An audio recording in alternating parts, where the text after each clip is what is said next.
And we're expecting a test vote in Washington later today on a nearly $1 trillion infrastructure package that, as you know, is brokered by some key senators, 10 Republicans, along with Democrats and President Biden. Now, Republicans say that the bipartisan bill isn't ready, but Democrats say they want to make sure that the talks don't drag on forever. Joining us now is the lead GOP negotiator, Senator Rob Portman of Ohio. So we will sell no wine before it's time. I know you remember that, and that's the Republicans are saying that, Rob. What's going to happen today, and what is your viewpoint on having a vote today?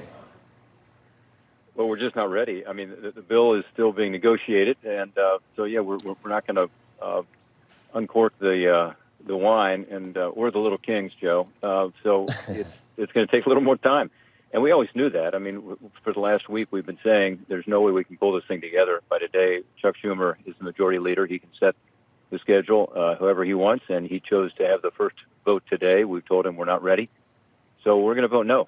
But we will be ready by the end of this week, and we've always thought that. And we still have 4 or 5 issues we're discussing with the White House and negotiating with our Democratic colleagues. Republican colleagues are intent upon getting it done this week. Can we go back in time, and we haven't seen you since then, I don't think, but after the bipartisan deal was announced and you were standing with President Biden, and you were right next to him, and he said, yeah, we're not doing this unless we do the other Bernie bill of $3.5 trillion or $5 trillion or $8 trillion or whatever it is. And we couldn't, we know you, but we couldn't tell for sure, but it looked like you had indigestion or something. What were you feeling? Can you tell us how you were feeling? Seriously, we're buddies. Whisper it to me. Was that I mean, it was like the rug was pulled out from under you.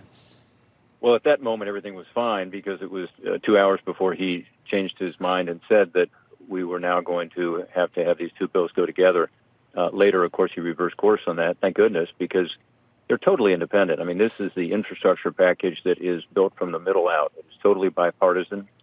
It's very responsible. It has no tax increases, as you know, but it also funds something essential, which is the infrastructure that's crumbling around America. We know that our infrastructure is in tough shape, though. We get a grade of C-, Joe, which is even a lower grade than I got in high school and college in economics, but it's clear that the American people believe that too. By the way, CNBC, which is of course a great source, has a poll indicating 87% of the American people back a bipartisan effort to fix our roads and bridges.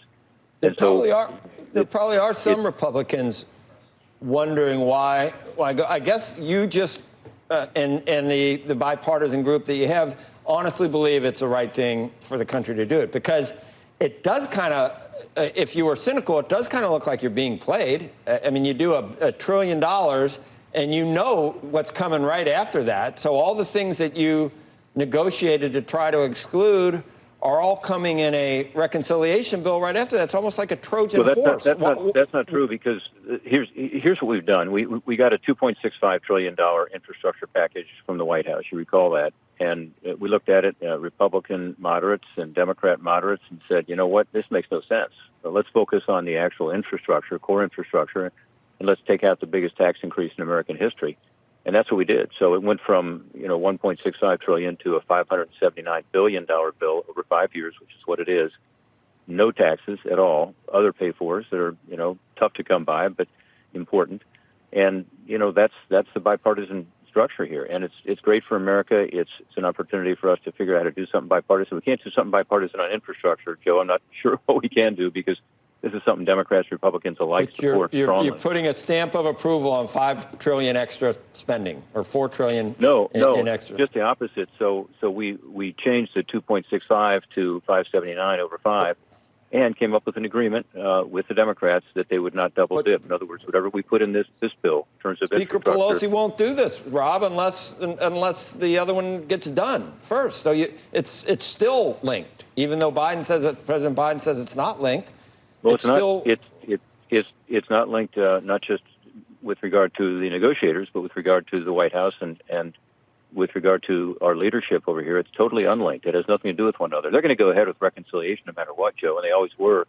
And, well, then we understand don't give them this, too, then. But wait a second. Is that why this vote today, they want to be able to say that you didn't vote for it, so they had to go ahead with budget reconciliation? Yeah, I mean, what they'd like to do is be able to say today that we're not supporting it. We are. We just want time to get it right. It's too important, for us to rush a vote here for an arbitrary deadline. So today, we're not going to be able to support moving forward. We will be able to on Monday, and I hope that's what the majority leader decides to do, is to put this vote off till Monday. If he doesn't, he'll offer the vote again on Monday, I believe, and we'll be ready to go.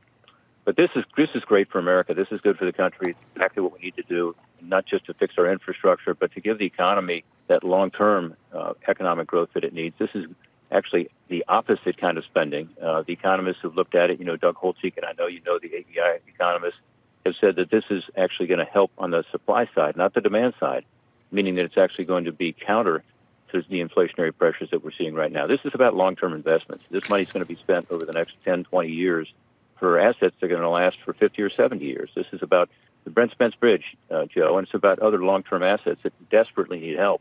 And everybody agrees with that. So we're going to get this done, and it's going to be good for America. The other stuff, reconciliation, is likely to happen. That's the $3.5 trillion monstrosity. It's got this spending spree, and it's got this tax increase that's the largest in American history.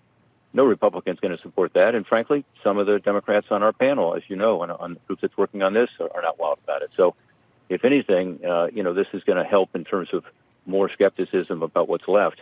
The good stuff is going to be in this package.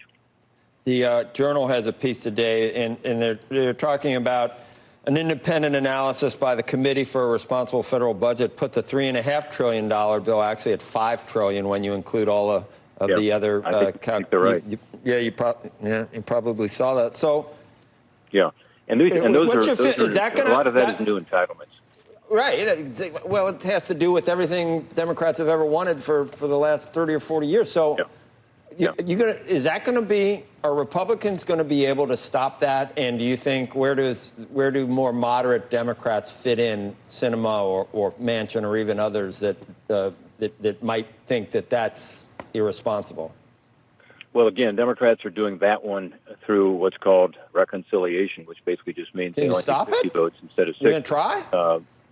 Well, of course we're going to try. We're going to do everything we can to stop it because it's terrible policy. But it's not, I don't think it'll get a single Republican vote, as I said earlier. But I do think that there's also a number of Democrats who, you should talk to them, but they have concerns about it. And that includes some of the members on our group. And they have concerns because this thing it's outlandish. I mean, it's the first time in the history of our country where we'd be raising taxes this high. It's also the first time in the history of our country where we've set up these kinds of entitlements since the New Deal. So it would be a major shift in terms of our country and in terms of how our economy works in terms of the free enterprise system, and it's likely, I think, to get into a serious negotiation with some Democrats who don't support all of it. But in terms of Republicans, I think we're all going to vote no, and all going to do our best to try to stop it. How many Republicans are going to vote with you on your $1 trillion bill? Okay, I see what you're saying. You're saying just in a vacuum that it's good for the country to do this.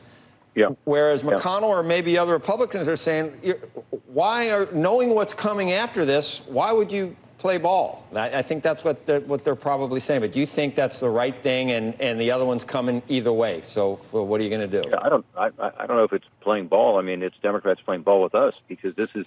Remember, again, President Biden proposed a separate infrastructure package, $2.65 trillion. Including huge tax increases. I talked about this on the show before because they focused on the corporate side, making us non-competitive. So we took all the taxes out. We skinnied it down to core infrastructure, got it down to $579 over 5 years, which is 5-year highway bills are typical. And that's what we're promoting. And we'll have a lot of support. I don't know how many, but you probably heard, you mentioned Senator McConnell. You probably heard what he said about it. He's supporting our efforts to try to get to a good agreement, as is anybody who wants to ensure we do something good here for the country. And I do think, again, it's some of the sweeteners, some of the good stuff that otherwise would be in reconciliation. Do you think you'll get a majority of Republicans, Rob? I don't know. I think it depends how we end up in terms of the package. Okay. All right. I understand your thinking, at least on this. I was glad to have you on so that we could figure it out. We do need some of this stuff, no doubt. We do. Badly. All right. Thanks, Senator. we've been talking about it for years. President Trump had a $1.5 trillion infrastructure package. Remember that? And Little Kings, So, that's Shangling, right? We're pikers compared to President For people Trump's that don't know, proposal. is that still, Rob, is that still Shangling? Shangling Little Kings, yeah. Little and Kings, they're back. And the They're Brent back, Joe, Spence. Brent Spence is from your, I-75. Yeah, I'm with you. I'm coming back. your high I'm school going to be days. back there soon. Price Hill Chili. All right. Can't wait. All right. Thanks, guys. Take care. Good talk. All right.